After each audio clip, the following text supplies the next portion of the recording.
Can you like please introduce your name? What do you do for the audience to get to know you? Right. Okay. So my name is Glazed Baguette. Most people call me just Glaze. My homies and all. You can call me Glaze as well. There's not much important meaning behind the name, but it's a couple of things. One is actually imagine a glazed donut, tapi it's a baguette instead. And number two, baguettes are diamond cuts. You know, they call that little baguettes. So glazed baguette tu macam diamond lah. I'm a rapper, producer, and full-time accountant. And I guess now also a video editor.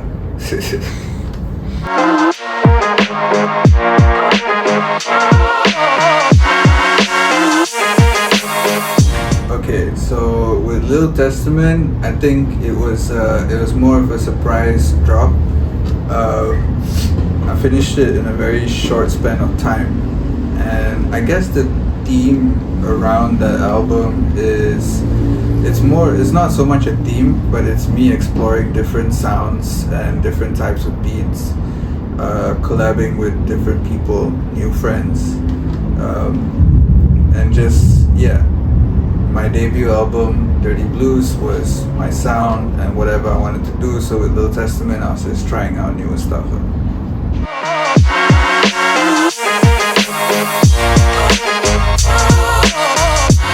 Okay, so I think Lil Testament started off with one particular song. It's the one called Chef's Choice Freestyle.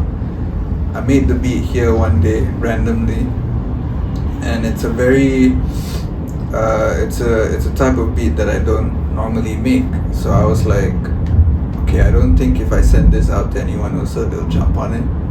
So I tried doing it myself, and I was like, okay, what if I did a whole project of, you know, beats like this? There are a few songs that sound like my regular style, but I would say most of it is me exploring a new sound.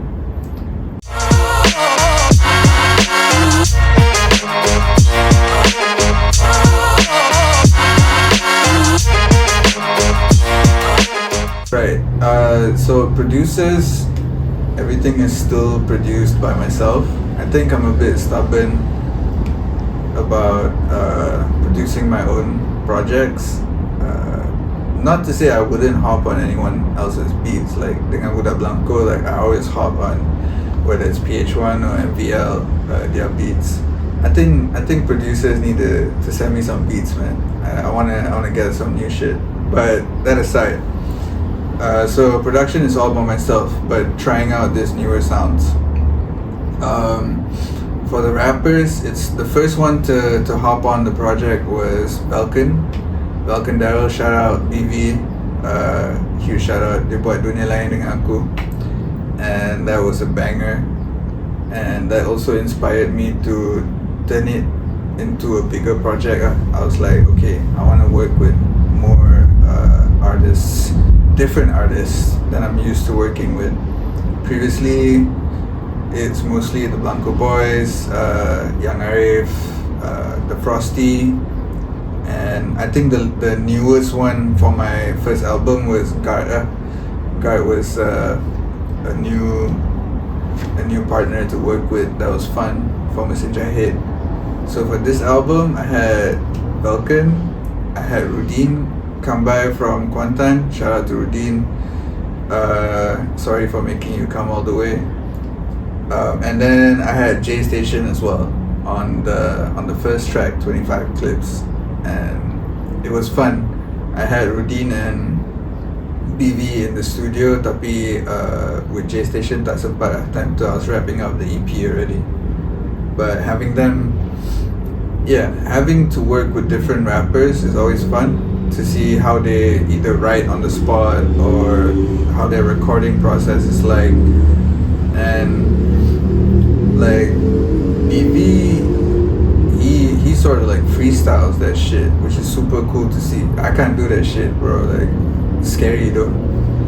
saw him do that, and he was just like going crazy on the mic, freestyling, and then he'll like tukar line, and then he'll say it, and then he'll be like, oh no, it don't sound right, tukar line, and then he'll say it, get it right, and then boom, next line. Whereas myself, like, I'm very used to just writing all my verses. I got extra verses written sometimes to like other people's beats, and I'll make a beat to myself, for myself, and then take that verse. But I'm trying to be less like that, and you know, be more less strict with how I approach rapping. Yeah.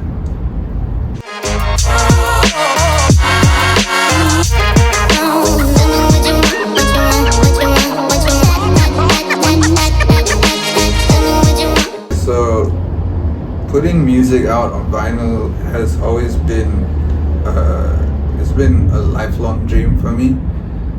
For as long as I could remember seeing and holding a vinyl, I was like, I want to do this one day, you know. And shout out to Firdaus from Rap Code. Before we jump to the new one, I got this right here. This is the first one that I did with Firdaus, Rap Code. And I think like when I first got the test pressing and I played the first song, I cried for like 5 minutes. Just 5 minutes, but I cried also. Because like, yeah, I think it's something different to hold music in your hands. Since I was a kid, even primary school, aku skip rehat, tak makan, lepas tu simpan duit pergi speedy, beli CD, you know. Like that was how much I loved physical music, physical merchandise, that I was like willing to not eat just to, because I kind of asked my parents dulu, you know, like, yo, ma, nak beli CD Eminem, you know, 45 ringgit back then. I think the local version, if you buy the international version, it would be 65 ringgit, and it was crazy. So I saved money and I bought that shit. And so physical media always meant something deep to me, and when I first did this, it was a huge dream come true. It's an expensive dream come true. And then for Dirty Blues, we have this is the first one. This is a one of one.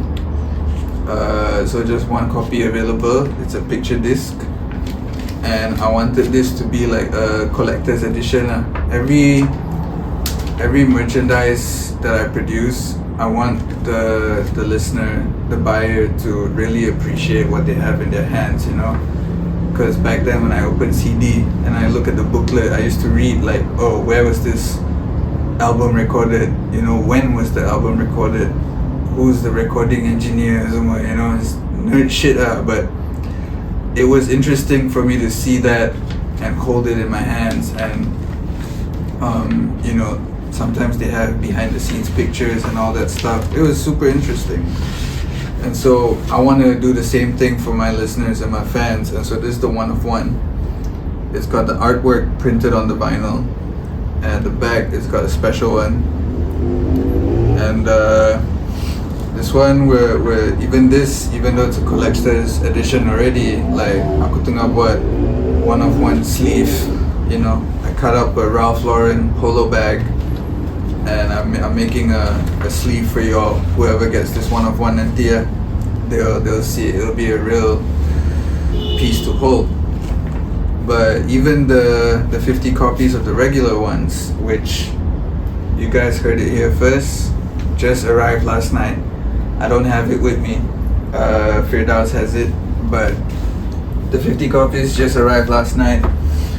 And I think what I want fans to experience is, you know, the same joy that I have in buying physical music. You know, I still buy records till today, you know. Dulu aku skip rehat, sekarang aku skip lunch, you know, just save a bit more money.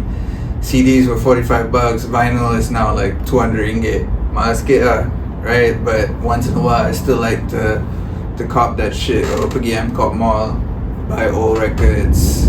And yeah, like that's half of my collection, I think, of just vinyl to sample, and I used to be a DJ on vinyl as well. So physical media is super important to me, not just from the sentimental standpoint, but it's also one of the main revenue streams for artists. If you want to support an artist, you know, streaming barely pays your favorite underground artist, like I'll say, you know, unless you're Taylor Swift, you Kanye West or something, you're making a billion streams, you make a lot. But if you're a local artist, it's tough to make some decent money out of streaming. Whereas if I sold physical media, I would get like, you know, 5,000, 10,000 streams worth of like value from it, you know. So to me, it's got a sentimental standpoint and an economical standpoint, and I feel very strongly about it. So I hope the fans, when they receive all my pieces, whether it's the Swan vinyl or the Dirty Blues vinyl, bila dorang buka, I want them to feel like joy, you know, in like just opening it before even putting it on. And yeah, maybe they'll feel the same way that I feel about wax, you know, vinyl.